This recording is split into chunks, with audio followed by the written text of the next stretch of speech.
नमस्कार. कलागोष्टीमध्ये तुमचे स्वागत आहे. आज दत्त जयंती, ज्ञान, भक्ती आणि आत्मशोधाचा दिवस. भगवान दत्तात्रय हे ऋषी अत्री आणि माता अनुसूया यांचे पुत्र.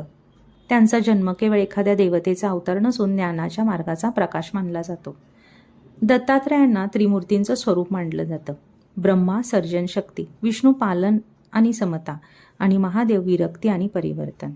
त्यांनी आयुष्यभर गुरु, भक्त किंवा राजा म्हणून नव्हे, तर एक साधा, मुक्त आणि निर्गुण साधक म्हणून जगण्याचा संदेश दिला आहे.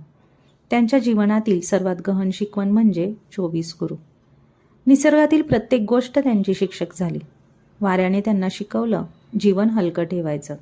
पाण्याने सांगितलं बदलत राहा, पण मूळ स्वभाव विसरू नका. अग्नीने शिकवलं शुद्धीकरण आतूनच सुरू होतं.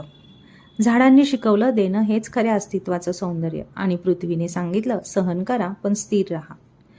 त्यांनी सांगितलं ज्ञान बाहेर नाही, ती अनुभूती आहे. शांती मंदिरात नाही, ती मनाच्या स्थिरतेत आहे.